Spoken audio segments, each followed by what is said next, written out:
बात आज की चैनल के कार्यक्रम दावा दावेदारों का मैं आपका स्वागत करता हूं। जैसा आपको मालूम है कि मैं रोज़ आपकी अदालत के अंदर एक ऐसे दावेदार को 8 विधानसभाओं में से छांट कर लाता हूं जिसका मजबूत दावा न केवल जनता तक पहुंचता है बल्कि हाई कमान के दिलों तक भी पहुंचता है। और हमारे यहाँ उठाए गए दावों पर जो प्रसंग आते हैं वो सारे के सारे फिर दूसरे दिन चर्चाओं में रहते हैं, अखबारों में भी आते हैं। जैसा आप जानते हैं कि हर रोज़ नया चेहरा मैं आपके सामने लाता हूँ और आज जो चेहरा मैं आपके सामने लाया हूँ, मैं अगर न भी नाम लूँ तो आप जान जाएंगे कि आप हैं ओम प्रकाश बड़ाना गुर्जर राजनीति के ही नहीं बल्कि राजस्थान की भाजपाई राजनीति के पुरोधा माने जाते हैं। राज्य स्तर पर तो विभिन्न पदों में रहे ही, साथ ही उन्होंने अगर ज़मीनी लड़ाई जिसे कहते हैं ना, मार्शल लड़ाई अगर किसी ने लड़ी, गुजरों की जो लड़ाई जिसे कह सकते हैं हम, उसके लिए अगर आप सचिन पायलट को कांग्रेस में नाम लेते हैं तो भारतीय जनता पार्टी में आप अगर विजय बैसला का नाम लेते हैं तो उससे बेहतर और उससे बेहतरीन ज़मीन से जुड़ा हुआ अगर व्यक्ति मेरी नज़र में, हो सकता है इनकी नज़र में और आपकी नज़र में क्या हो, लेकिन मेरी नज़र में ओम प्रकाश बड़ाना है। मैंने इन्हें जब से क्रांति करते हुए देखा है, जब 15-15 दिन एक महीने तक रेल की पटरियों के पास गुजरों ने पटरियां रोक रखी थी और वहां उनके खाने पीने का इंतजाम सारा किया जा रहा था, उस समय ओम प्रकाश बड़ाना को मैं देखता था एक बच्चे की शक्ल में। आज से 20 साल 25 साल पे 20 साल पहले आप सोचिए कि इसकी उम्र क्या रही होगी। और उस समय ये दूध लेके आ रहा है, खाना लेके आ रहा है, रात में फिर पत्रकारों को भी बुला रहा है, मैनेज कर रहा है। ऐसा ओम प्रकाश बड़ाना जो बहुत बड़ा नाम है। मैं आपका ओम प्रकाश जी स्वागत करता हूं कि आप इस कार्यक्रम में आए, बहुत बहुत शुक्रिया आपका। और अब सबसे पहला मेरा सवाल आपसे यह होगा कि मैंने तो अपनी आपको मैं जितना जानता हूं, जैसा जानता हूं बता दिया और आगे बताता भी रहूँगा, आपके दावे को मजबूती से पेश भी करता रहूँगा। लेकिन आप बताएं कि आप अपने आप को क्या समझते हैं और आप किस तरीके से छात्र राजनीति से होते हुए बचपन से एकदम से अचानक इस राजनीति में आगे हो गए। और आपने इस राजनीति से कुछ नहीं कमाया, बल्कि अगर आप दूसरे व्यवसाय में होते गुजरों के में तो मुझे ये मालूम है कि आज आप अरबपति होते। लेकिन आपने सारा त्याग तपस्या जो की, किसके लिए की, क्यों की और कब से की, कैसे पूरा सफ़र रहा, सफ़र पर बात करें। आपने बहुत पहले तो मैं आपका भाई साहब धन्यवाद दूंगा कि आपने मुझे मेरे अपने शहर, मेरे अपने ज़िले, मेरे अपने परिवार, मेरे ज़िले की जनता से रूबरू होने का एक प्लेटफॉर्म दिया। उसके लिए मैं आपका धन्यवाद दूंगा। और आपने एक ऐसी बात पूछी जो वास्तव में मेरे दिल को छूती है, क्योंकि मेरे पिताजी राजस्थान पुलिस में सब इंस्पेक्टर थे और मैं शुद्ध रूप से पढ़ाई में ध्यान देने वाला एक बच्चा था और मेरी शुरू से इच्छा थी कि मैं पुलिस में भर्ती हूँ। एक सैनिक का जज्बा, एक राष्ट्र भाव मेरे अंदर शुरू से रहता था। लेकिन जब मैं कॉलेज के राजनीति में गया, कॉलेज के दिनों में गया, तो बेसिकली मैं किसी पॉलिटिकल ऑर्गेनाइजेशन का सदस्य नहीं रहा। मेरी बेसिक सामाजिक राजनीति से ही मेरी शुरुआत हुई है। मैंने जब कॉलेज की राजनीति में देखा कि हमारा जो गुर्जर समाज है वो वास्तव में बहुत पिछड़ा हुआ है और जिस प्रकार गुर्जर समाज को कांग्रेस एक तरफा उसका यूज़ करती थी, वो बात मुझे बहुत पीड़ा देती थी। वो बात मुझे बहुत दर्द देती थी कि इतने बड़े ज़िले में इतना बड़ा समुदाय होने के बावजूद भी गुर्जर समाज का केवल और केवल कांग्रेस एक तरफा उपयोग करती है, और उपयोग ही नहीं, केवल वोट के लिए उपयोग करती है, एक तरीके से दोहन करने का काम किया। ये बात मुझे हमेशा खटकती थी और मैंने संकल्प लिया कि अगर मुझे राजनीतिक क्षेत्र में काम करने का अवसर मिला तो मैं राष्ट्रवादी विचारधारा के संगठन में काम करूंगा। आपने पूछा कि आप किसके हो, तो मैं इतना ही कहूँगा कि मैं भारत माता का पुत्र हूँ।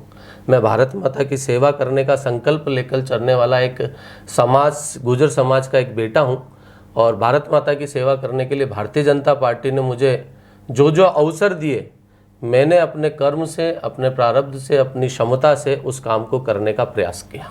आप किस किस पदों पर रहे? मैं बेसिकली 2001 से लेकर 2010 तक सामाजिक मूवमेंट में काम किया मैं गुर्जर स्टूडेंट ऑर्गेनाइजेशन का संयोजक भी रहा। राजस्थान भर में गुर्जर समाज के छात्रों का संगठन का निर्माण करने का काम मैंने कॉलेज के दिनों में किया। उसके बाद हमारे राजस्थान में युवाओं की एक महासभा चलती थी। डॉक्टर विक्रम सिंह उसके गुर्जर प्रदेश अध्यक्ष हुआ करते थे। जी जी जी, आप जानते होंगे, अभी वो देवली उनियारा से तैयारी कर रहे हैं, कांग्रेस में है वो जी।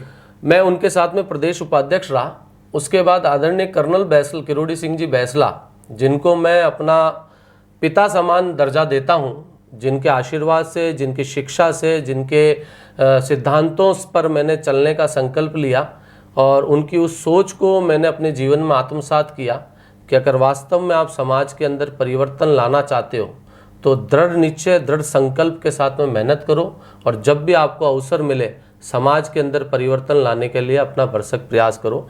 ऐसे कर्नल बैसला साहब से 2002-03 में मैं जुड़ा। मैं गुर्जर आरक्षण संघर्ष समिति का अजमेर जिले का अध्यक्ष भी रहा, इस अजमेर संभाग का अध्यक्ष भी रहा और मैंने लगभग 8 से 9 वर्ष तक समाज सेवा का, सामाजिक संगठनों के विभिन्न संगठनों में दायित्व पर रहते हुए काम किया। मेरी कॉलेज की पढ़ाई और सब पढ़ाइयाँ पूरी होने के बाद में हर व्यक्ति को अपने जीवन में अपना टारगेट चुनने का निर्णय करना होता है कि किस रास्ते पर चलना है। मैंने अपने जीवन के 8, 9, 10 वर्ष सामाजिक सेवा में खराब कर दिए जी। तो मुझे लगा कि अब मुझे राजनीतिक क्षेत्र में ही जाना चाहिए। मैं संघ का स्वयंसेवक होने के नाते संघ ने जो मुझे संस्कार दिए, उन संस्कारों, उन आदर्शों के आधार पर मैंने भारतीय जनता पार्टी में काम करना शुरू किया। पार्टी ने मुझे आशीर्वाद दिया, जिला परिषद सदस्य का चुनाव लड़ने का अवसर दिया। मैं जिला परिषद का सदस्य रहा। 2011 से लेकर 2012 तक मैं इस अजमेर ज़िले में किसान मोर्चे का जिले का अध्यक्ष रहा। 2013 से लेकर सितंबर 2016 तक मैं पार्टी का 2 बार जिले का महामंत्री रहा और 2016 में राजस्थान के अंदर आदरणीय प्रधानमंत्री जी ने अमित शाह जी के नेतृत्व में पूरे देश भर में ओबीसी समाज का काम खड़ा करने के लिए राजनीतिक दृष्टि से बीजेपी में एक ओबीसी मोर्चा नाम के संगठन का निर्माण किया जी। राजस्थान में मुझे उसका पहला प्रदेश अध्यक्ष बनने का अवसर प्राप्त हुआ और 2016 से लेकर 2023 तक लगातार 7 वर्षों तक आदरणीय अशोक प्रणामी जी, स्वर्गीय मदन लाल जी सैनी, श्री सतीश पूनिया जी, 3 प्रदेश अध्यक्षों के नेतृत्व में ओबीसी मोर्चा प्रदेश अध्यक्ष के रूप में मुझे पूरे प्रदेश भर में काम करने का अवसर मिला। अभी वर्तमान प्रदेश अध्यक्ष श्री सीपी जोशी जी के नेतृत्व में मैं पार्टी के प्रदेश प्रवक्ता के रूप में काम कर रहा हूं और साथ ही संगठन के नाते जयपुर संभाग के सह प्रभारी के दायित्व का निर्वहन कर रहा हूं। बहुत ओम प्रकाश बड़ाना जी, जिस तरह से आपने पार्टी को अपना समर्पण दिया, पार्टी ने आप पर विश्वास किया और विश्वास के तहत बहुत बड़ी बड़ी जिम्मेदारियां भी आपको दी और आपने उन जिम्मेदारियों का वहन बहुत खूबसूरती से किया, ईमानदारी से किया, निष्ठा से किया।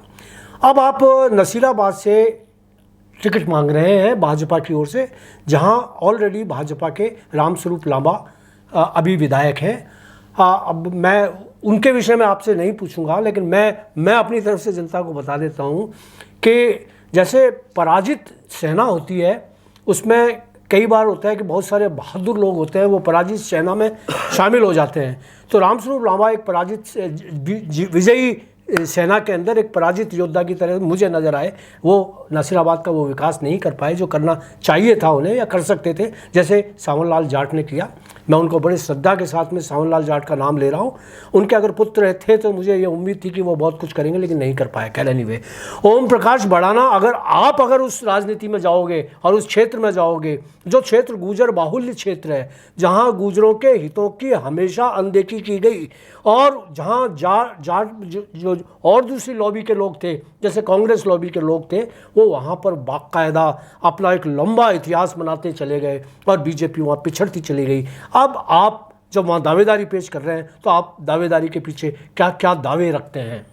देखिए साहब, सबसे पहले बात तो मैं एक बात कहना चाहूँगा, राजनीति कभी एक जाति से नहीं होती है और ये सत्य है कि अजमेर ज़िला गुर्जर बाहुल्य ज़िला है और बहुत दुर्भाग्य के साथ ये मेरे मन में पीड़ा रहती है कि अजमेर ज़िले के अंदर 8 विधानसभा होने के बावजूद भी और जाट समाज के बाद में अगर कोई सर्वाधिक मतदाता वाला समाज है तो वो गुर्जर समाज है जी। उसके बावजूद भी इस समाज को जिस प्रकार से इस समाज का राजनीतिक रूप से बिल्कुल पिछड़ापन है, वो वास्तव में बड़ा पीड़ादायक है। लेकिन जहाँ तक नसीराबाद की बात बताऊंगा, मैं इतना कहना चाहूँगा, किसी एक जाति से राजनीति नहीं होती है, सर समाज को साथ में लेकर चलना होता है।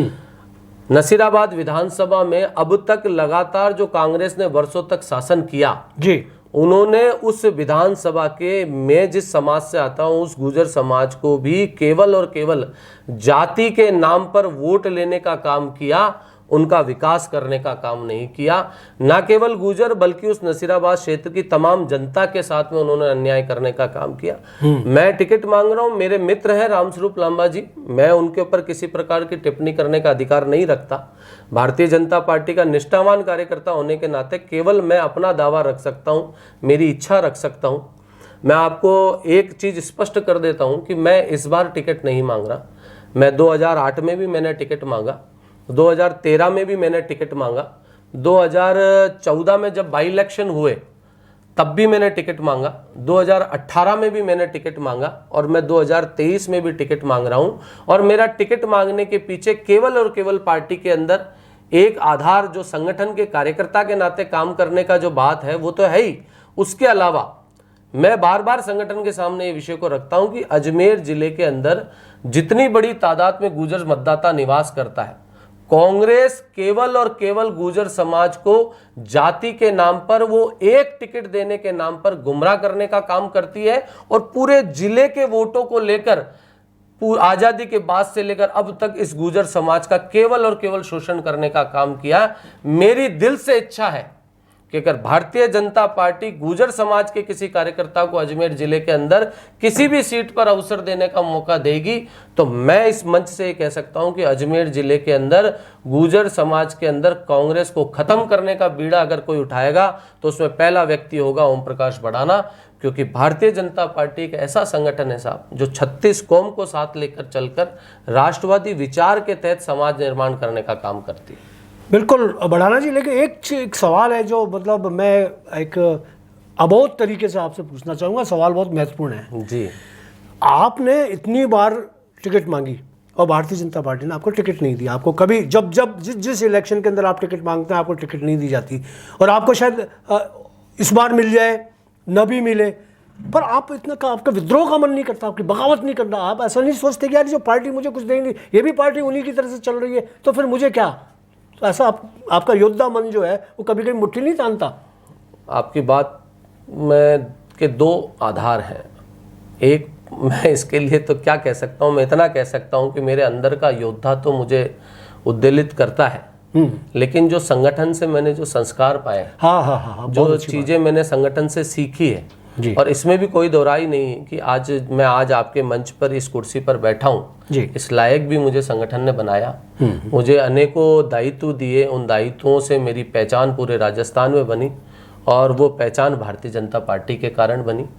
मेरे अंदर योग्यता है, क्षमता है, सामर्थ्यता है, लेकिन इस योग्यता को पहचानने का काम भी भारतीय जनता पार्टी ने किया है। अब जो इच्छा मैं रखता हूँ या मेरा समाज रखता है वो चीज़ भारतीय जनता पार्टी को क्यों नहीं समझ में आ रही है, इसका जवाब तो मैं नहीं दे सकता, क्योंकि मैंने बार बार टिकट मांगा भी है, इसमें कोई शक नहीं है। और मैं एक योग्य कार्यकर्ता, अपनी दृष्टि से मैं अपना आपको योग्य कार्यकर्ता मानता हूं, क्योंकि पार्टी के विभिन्न दायित्वों पर भी मैंने रहा है, संगठन की पद्धति से, संगठन की रीति नीति से मैंने काम किया है। समाज के हर वर्ग, हर जाति, हर संप्रदाय के लोगों से मैंने मृदभाषी होकर संगठन की पद्धति से काम करते हुए संबंध बनाए और पार्टी की विचारधारा से चलकर अपना काम खड़ा करने का प्रयास किया। लेकिन मैं जिस जाति से आता हूँ, मुझे खेद है, दुख भी है कि मेरी जाति के अंदर आज तक अजमेर ज़िले के अंदर हमें प्रतिनिधित्व नहीं मिल पाया और उसके कारण कहीं ना कहीं हम जिस परसेंटेज पर भारतीय जनता पार्टी से गुर्जर समाज को जोड़ना चाहते हैं उस परसेंटेज पर जोड़ नहीं पा रहे हैं। लेकिन ये भी सत्य है कि 15 वर्ष पहले जो स्थिति गुर्जर समाज की थी, 15 वर्ष बाद आज उस गुर्जर समाज की स्थिति नहीं है। आज का गुर्जर समाज भारतीय जनता पार्टी के झंडे के नीचे खड़ा भी है और अधिक तादाद में खड़ा होने के लिए तैयार है। बस शर्त है पार्टी परिवार हमारी बातों की, भावनाओं की कद्र करते हुए, सामाजिक संतुलन, सामाजिक व्यवस्था को ध्यान में रखते हुए जिले में इतनी बड़ी संख्या में जो समाज निवास करता है उसको प्रतिनिधित्व देगी तो निश्चित रूप से हमारी आवाज़ में ताकत आएगी और हम ठीक ढंग से जिले के 8 सीटों में काम कर पाएंगे।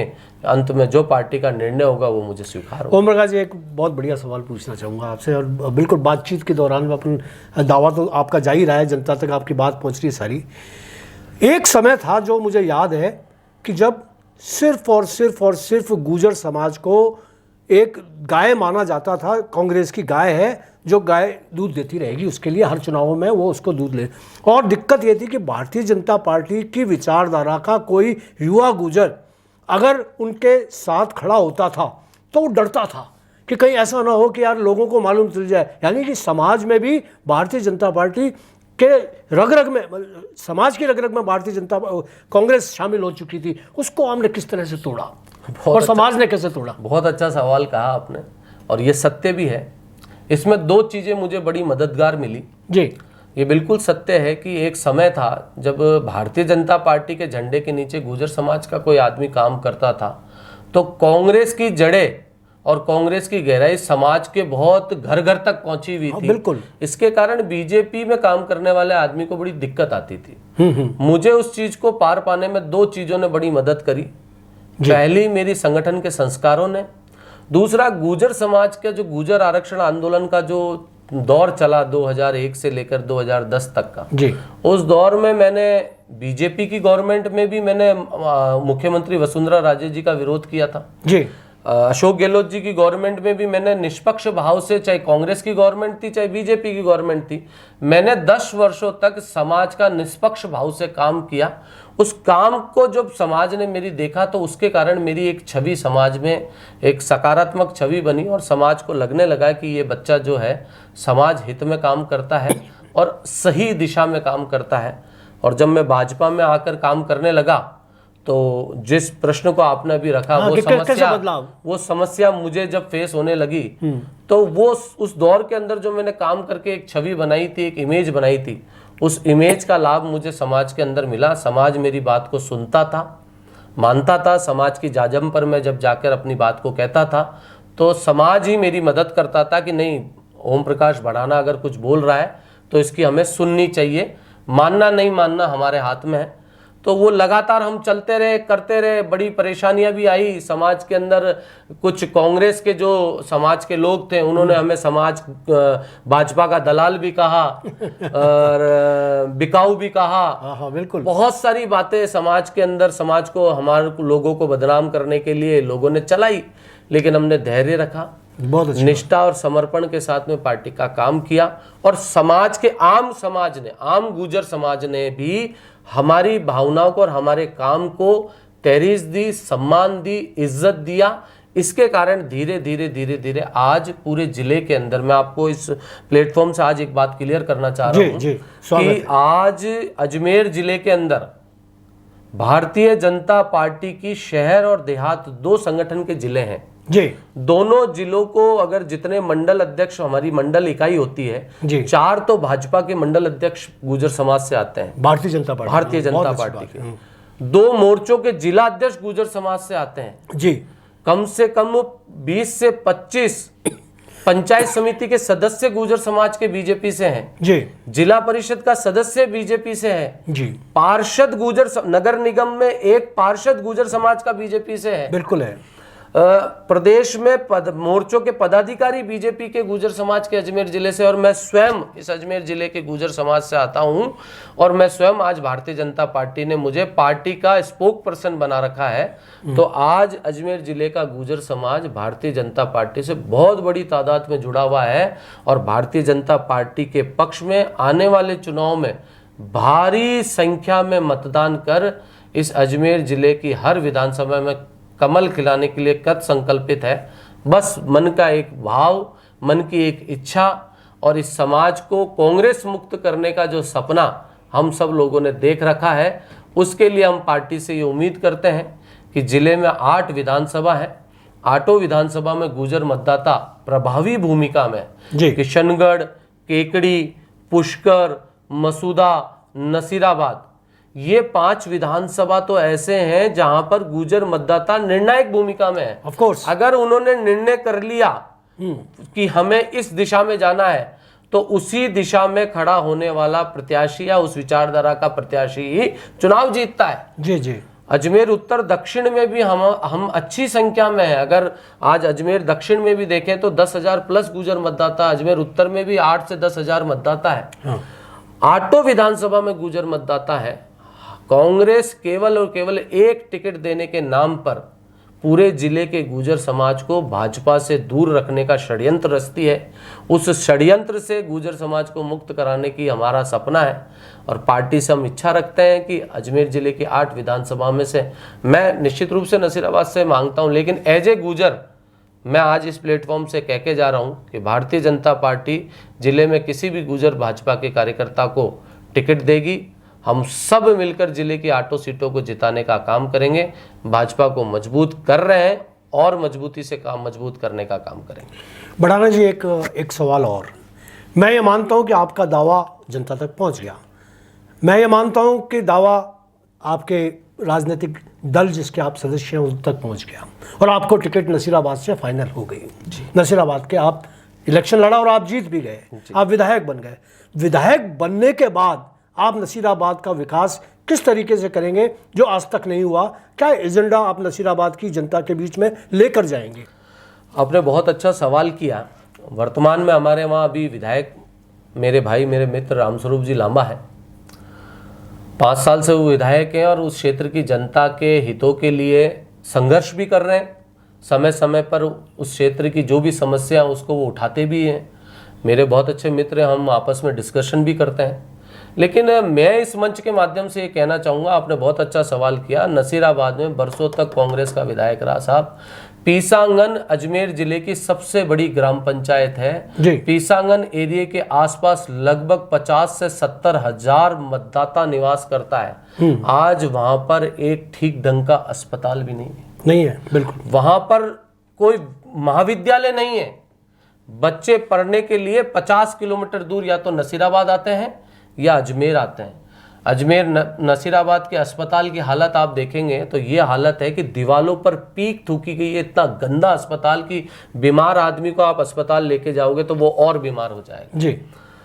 नसीराबाद ट्रांसपोर्ट नगर के नाम से जाना जाता है। बिल्कुल। मैं आपको बताऊंगा, अब तो बहुत सारी जगह ऐसी चीजें होती हैं, लेकिन नसीराबाद एक ऐसा केंद्र रहा है जब बरसों पहले पूरे राजस्थान में जो बड़ी गाड़ियां हैं, ट्रेलर हैं, ट्रेलर होते हैं, इनकी ट्रॉली बनाने का काम, ट्रैक्टर की ट्रॉली बनाने का काम नसीराबाद में होता था। बिल्कुल। और वो जो वहां पर जो काम की कारीगरी थी, जो उनकी हाथ की सफाई थी, उतनी बेहतर सफाई बेहतर काम राजस्थान में और कहीं होता ही नहीं था। आज भी नहीं होता। और आज भी वहां का जो बेहतर काम, जितना अच्छा काम वहां का कारीगर करके दे सकता है, वो काम राजस्थान में, लेकिन विकास नहीं हुआ। लेकिन स्थिति यह है कि वहां ट्रांसपोर्ट नगर तो बना दिया, लेकिन सुविधा के नाम पर कुछ भी नहीं।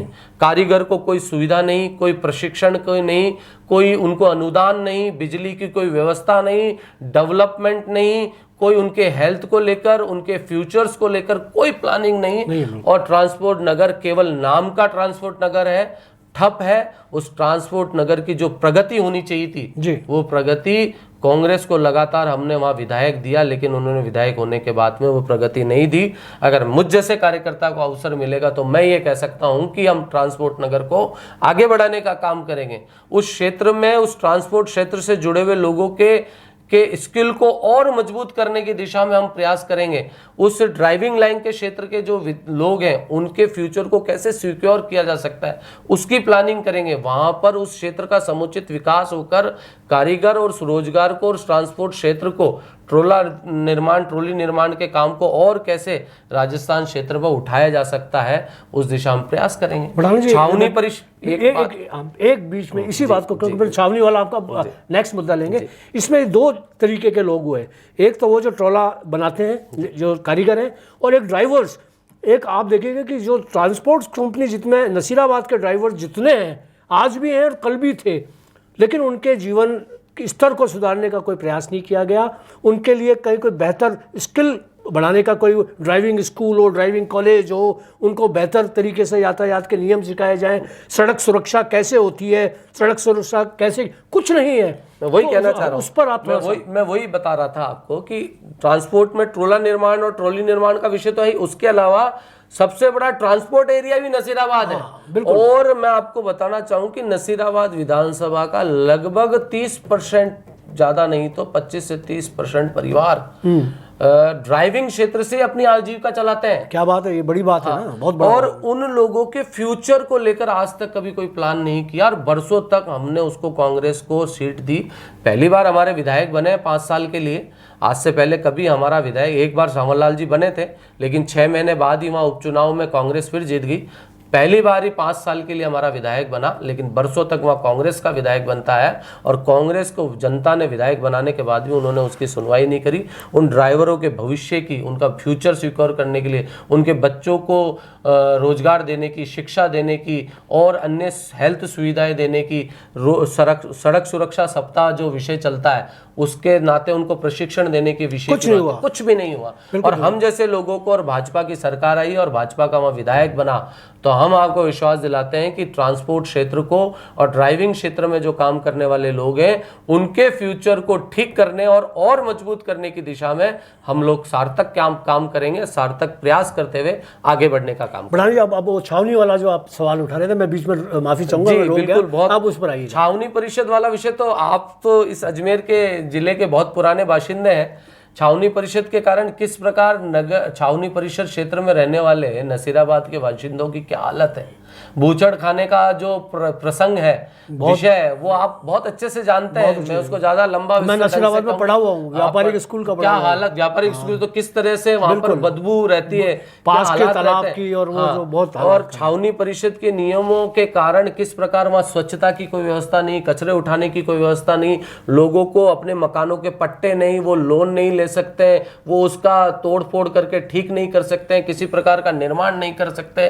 किसी प्रकार का वहां डेवलपमेंट नहीं हो सकता है। तो छावनी परिषद की समस्या के कारण उस चीज के डेवलपमेंट में रुकावट है। हमारी गवर्नमेंट आएगी, बहुत अच्छा, हमारा कोई विधायक बनेगा। और मैं आपको एक बात और बताना चाहूंगा जी, हमारे आदरणीय देश के यशस्वी प्रधानमंत्री श्री नरेंद्र मोदी जी का मैं धन्यवाद देना चाहूँगा। विश्वकर्मा योजना, स्किल योजना के तहत इन सब इस तरह के ड्राइवर क्षेत्र के लोग, ये जो ट्रांसपोर्ट क्षेत्र के लोगों को स्किल देने की योजना, स्कीमें आदरणीय प्रधानमंत्री जी चला रहे हैं।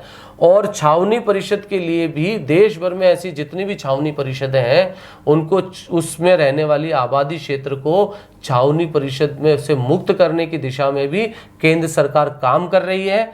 बस 2 कदम की दूरी है, हमारी सरकार आते ही हम उस चीज़ को और मजबूती देकर छावनी परिषद क्षेत्र में रहने वाले लोगों को छावनी परिषद की जो नियमावली के कारण जो कठिनाई आती है उससे मुक्त कराने की दिशा में काम करेंगे। ये अगर आप काम, ओम प्रकाश जी, ये मैं मतलब बहुत ज़्यादा वो बोल रहा हूँ इस बात के लिए कि आप जैसा विधायक आएगा तभी हो पाएगा। अगर और कोई विधायक आएगा तो ये इसी लोगों का सोच नहीं है इस दिशा के अंदर। लोगों का सोच है मूलभूत सुविधा, नाली और ये हो, मतलब वो नहीं है जो आपका जो है ना धारणा। एक और समस्या है ओम जी, वहाँ ये है कि नसीराबाद के अंदर जो मैं महसूस करता रहा, वहाँ जल स्तर बहुत ऊंचा है और ऐसा लगता है कि जैसे पानी पर नसीराबाद तैर रहा है। वहाँ जरा सा भी आप 10 फुट 20 फुट पानी के लिए अगर अपने मकान के लिए नींव भी खोदते हैं, बोरिंग करते हैं तो पानी आ जाता है। तो क्या इसकी वजह क्या है? मैं तो जहाँ तक समझता हूँ कि ये पानी का स्टोरेज आपका जो है उसमें लीकेज है, सीपेज है, तो उसको अगर दुरुस्त करने की दिशा में आप अगर सोचें। बिल्कुल आपने ठीक बात कही। ये बिल्कुल मैंने भी कई बार महसूस किया कि वहाँ जैसे निर्माण का कोई काम होता है तो 10-5 फीट खोदते ही पानी आने लग जाता है। तो वो कहीं ना कहीं हमारा जो स्टोरेज है, आपने बहुत, पीसांगन की बात बताता हूँ, पीसांगन में एक बहुत बड़ा तालाब है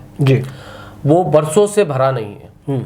अगर उस तालाब को अगर ठीक ढंग से भरने की दिशा में वहाँ का जनप्रतिनिधि और सरकार ध्यान दे, बहुत अजमेर का जो पानी जाता है वो सारा उसमें पानी जाकर उसकी, अगर उस तालाब को, उसका नाम भूल रहा हूँ उस तालाब का, अगर उससे जोड़ दिया जाए, किसी भी प्रकार की एक लेयर देखकर उस तालाब की तरफ दे दी जाए, पानी बहुत वेस्ट होता है। आना सागर का पानी वेस्ट होता है। उसके कारण पीसांगन क्षेत्र के आसपास के 50 से 60 गाँवों के कुएं में रिचार्ज होगा, पानी की बढ़ोतरी होगी, काश्तकारों को, किसानों को बहुत ज़्यादा आसानी होगी अपनी फसल उगाने में और अपना जीवन जीने में। 20 साल से सर, वो मैं जानता हूँ ओम जी कि 20 साल पहले कभी ऐसा हुआ था कि जब वो मंदिर के पास तक पानी आया था पीसांगन के अंदर, और उसके बाद में अब जब जाके देखते तो वहाँ प्लॉट कटना शुरू हो गए, वहाँ खेत बन गए, मतलब 100 बीघा जितनी जमीन थी उसकी। तो बहुत पानी की बहुत वो रही आपके पीसांगन का। और इधर नसीराबाद के अंदर आप चले जाते हैं तो पानी की इतनी बहुत आया था। अगर मैं कहता हूँ कि पानी का अगर उसका और डाइवर्शन ठीक ढंग से हो तो उसका ठीक ढंग से प्लान करके अगर उसको किया जा सकता है तो सारी इधर से अधिक पानी की समस्या से निजात पाया जा सकता है, उधर पानी की जो समस्या उसको हम समाप्त कर सकते हैं। बहुत अच्छी बात है। आपने कहा कि नसीराबाद के अंदर कॉलेज, शिक्षा, स्वास्थ्य, इसकी जो आपने वो बताई दुर्दशा, उसके ऊपर आप काम करेंगे। तो सबसे अंतिम सवाल मेरा आपसे ये रहेगा, हाँ, तो ओम जी मैं ये कहना चाह रहा हूँ कि आप अपनी पार्टी को इस बात के लिए तैयार करके, क्योंकि आप स्पोक्समैन है ना, और वो ज़ुबान होती है पार्टी की। आप जब आप पार्टी की ज़ुबान है तो आपकी ज़ुबान से निकला हुआ शब्द पार्टी के कान तक पहुँचे, और कान हाई कमान है आपका, तो आप इस बात को पहुँचाएं। 8 विधानसभा में से किसी को भी एक सीट की गुजर की हो, भाजपा अपना एक प्रत्याशी खड़ा करे, इसके लिए आप बात भी करें। देखिए, आपने बहुत अच्छा सवाल किया।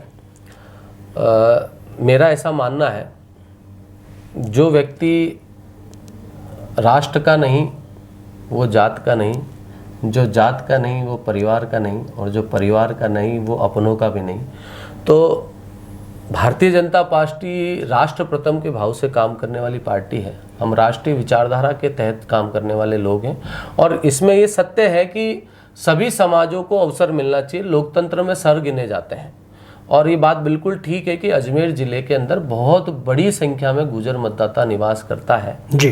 कांग्रेस ने हमेशा इस कौम का उपयोग ही किया है, इनका विकास नहीं किया, और इस बात को हमने बहुत बार महसूस भी किया, और हमने लगातार काम करते करते आज हम वास्तव में मैं ये कह सकता हूँ एज ए गुजर कि भारतीय जनता पार्टी ने इस बात पर संज्ञान लिया है। पार्टी इस बात पर विचार कर रही है कि निश्चित रूप से अजमेर जिले के अंदर लोकतंत्र में संख्या को तो सम्मान देना ही पड़ेगा, बिल्कुल सम्मान देना ही पड़ेगा, सरों की गिनती को सम्मान देना ही पड़ेगा। तो पार्टी ने भी इस बात का संज्ञान लिया है कि निश्चित रूप से गुर्जर मतदाता बहुत अधिक संख्या में है, और जिस प्रकार गुर्जर समाज के युवा हैं, सब लोग हैं, जिस प्रकार पार्टी के साथ में लगातार जुड़ते जा रहे हैं, तो पार्टी का भी विश्वास डेवलप हुआ है, और हम सब लोग भी मिलकर लगातार इस दिशा में काम कर रहे हैं। और मैं तो इस नाते कह सकता हूं कि मैं पार्टी के अंदर जिस जगह पर भी हूं, उस जगह पर मैं अपना भरसक प्रयास करूंगा कि भारतीय जनता पार्टी अजमेर जिले के गुर्जर समाज के नाते नहीं, गुर्जर समाज को उसका अधिकार तो मिले ही मिले, लेकिन भारतीय जनता पार्टी का राष्ट्रीय विचार अजमेर जिले के अंदर पोषित हो, मजबूत हो, इसके लिए गुर्जर समाज का प्रतिनिधित्व आना चाहिए, ताकि जिले की 8 सीटों पर कांग्रेस का सुपड़ा साफ हो सके। इसके लिए हम पूरी कोशिश करेंगे। अंत में जो पार्टी का निर्णय होगा उसे हम स्वीकार करेंगे। तो दोस्तों, ये हैं ओम प्रकाश बड़ाना, जिन्होंने अपनी मजबूती से दावा पेश किया, और आपने ये महसूस किया होगा कि इनका दावा बड़ा मजबूत है, खासतौर से नसीराबाद को लेकर, गुर्जर समाज को लेकर, भारतीय जनता पार्टी की मूल विचारधारा को लेकर। इनके जो विचार आपको अच्छे लगे हों तो आप हाईकमान तक पहुंचाएं, और जब ये इलेक्शन लड़ने के लिए आएँ तो इनको वोट दें, इनको जिताकर भेजें, ताकि मैं इनका विधायक के रूप में यहाँ फिर से इंटरव्यू ले सकूँ। आज की मुलाकात इतनी ही, कल फिर किसी एक दावेदार के साथ मैं आपके सामने मौजूद रहूँगा। धन्यवाद, शुक्रिया, जय हिंद।